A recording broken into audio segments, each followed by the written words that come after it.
अपने आप को अति पिछड़ा करने वाले समाज के बहुत सारे साथी मेरे साथ पदयात्रा के दौरान जुड़े हैं। हम पिछले 10 दिन से ये दिखवाने की कोशिश कर रहे हैं कि कितने अति पिछड़ा समाज के लोग जन सुराज में जुड़े हुए हैं या किसी कमेटी के मेंबर हैं। कुल 36,600 से ज़्यादा लोग पूरे बिहार में अति पिछड़ा समाज के हैं जो किसी न किसी जिले की या प्रखंड की कमेटी में है या उसमें पदाधिकारी है। लेकिन मुझे ये भी मालूम है कि इसमें ज़्यादातर लोग बहुत सक्रिय नहीं हैं। सक्रिय इसलिए नहीं है कि उनका फोटो नहीं लगा है, सक्रिय इसलिए नहीं है कि उनको जन सुराज के मुकाबले कोई दूसरा दल मिल गया है, इसलिए नहीं है कि ऐसे ही यहाँ पर राजनीति चलती है। ये समाज अगर इतना जागरूक होता तो उसको जन सुराज की क्या जरूरत थी। संख्या तो आपका पहले ही से है, मास्टर साहब जैसे विद्वान लोग पहले ही से बैठे हुए हैं, याद से थोड़े हम इनको जान रहे हैं। हम जब चल रहे हैं बेतिया से तबे से इनका भाषण सुन रहे हैं। कभी किसी को अति पिछड़ा समाज को बेग बताते हैं, कभी नोनिया सहनी में लड़ाई लगाएंगे, कभी चनपटिया के नोनिया बघा के नोनिया में लड़ाई लगा देंगे। लेकिन बात तो ठीक ही कह रहे हैं कि भाई अति पिछड़ा समाज का कोई लीडर नहीं बना। तो भाई लीडर तो कोई किसी को बनाता नहीं है। प्रशांत किशोर को आपने लीडर बनाया नहीं है, हम आकर पैदल चले हैं तब आपका कोई दूसरा आपकी लीडर मान रहा। ऐसा नहीं हुआ कि पूरा बिहार का अति पिछड़ा समाज का लोग एक जगह बैठा कहा कि अब हम लोग के लीडर कर्पूरी जी होंगे। 30 बरस कर्पूरी जी ने तपस्या की, तब आज आप उनको अपना लीडर मान। ये चीज अपने से मिलती नहीं है, तपस्या करके लेना पड़ता है, ऐसे नहीं होगा।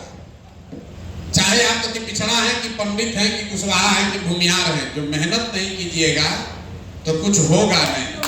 आज जब बैठक बुलाई गई है तो हमने कहा भाई 500 साथियों को कम से कम बुलाया जाए, हर जिले से 10 आदमी को बुलाया जाए। हमको ये भी पता है कि भाई आर्थिक जो स्थिति है, बहुत लोग अपना खर्चा करके नहीं आ सकते हैं, तो इसलिए आपको गाड़ी की भी सुविधा जहां तक हो सके लोग मिले होंगे, बोले होंगे भाई कुछ साधन मदन करके चलिए।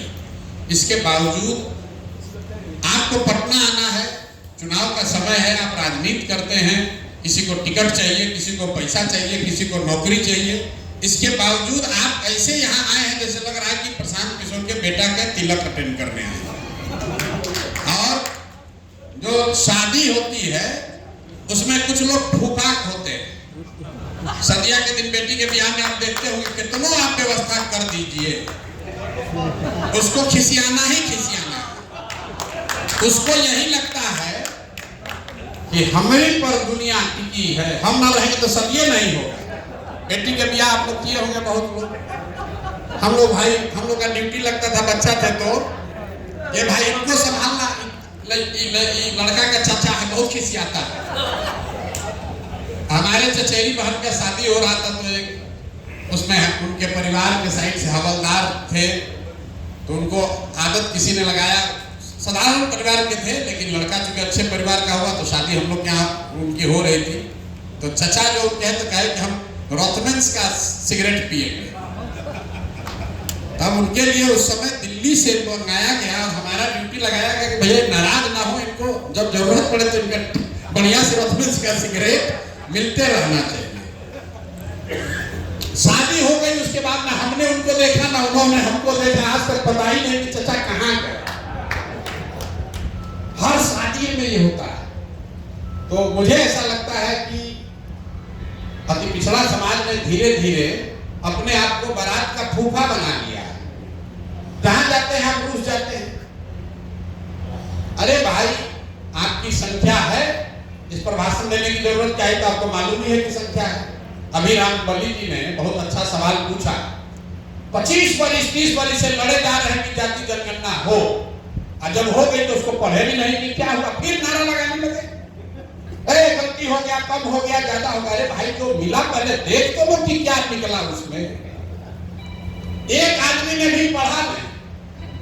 अरे भाई यहाँ बैठे हुए हैं, उसी रिपोर्ट में लिखा गया कि 5% से कम अति पिछड़ा समाज के बच्चे 12वीं क्लास पास कर रहे हैं बिहार में।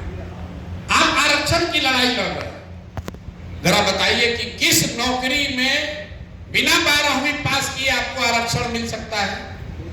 अरे जब आपका लड़का 12वीं पासे नहीं करेगा तो आरक्षण चाहे 100% हो जाए, क्या फायदा है इसका? इस पर न चर्चा होनी चाहिए। एक भी आदमी खड़ा होकर भाषण कभी हम नहीं सुनते हैं जो बोले कि भाई हम लोग के बच्चों के पढ़ाई की व्यवस्था कब होगी। जातीय जनगणना में तो ये आया, जातीय जनगणना हुआ तो उसमें लड़ाई लगा दिया, नोमिया का घटा दिया, सहनी का बढ़ा दिया, कम कर कतु को जोड़ दिया। आप कह रहे हैं जमात की बात, आप तो आपसे में उलझे हुए उसमें। मेरे भाई जो विषय निकल कर आया आपके प्रयास से आया, हम तो किए नहीं। समाज ने हल्ला किया कि जाति का जनगणना होना चाहिए, जाति का गणना हुआ, जनगणना नहीं हुआ, गणना हुआ, तो जो चीज उससे निकल कर आया कम से कम उसको देखिए तो भाई उसमें क्या निकला। मान लीजिए कि आप डॉक्टर के पास गए, डॉक्टर के पास गए, पैसा खर्चा किया, जांच कराने के लिए खून रिपोर्ट जांच कराने के लिए भेजे, जो रिपोर्ट आया उसको देखिएगा ना भाई। देखे भी नहीं कि बीमारी किस वजह से, बीमारी की वजह तो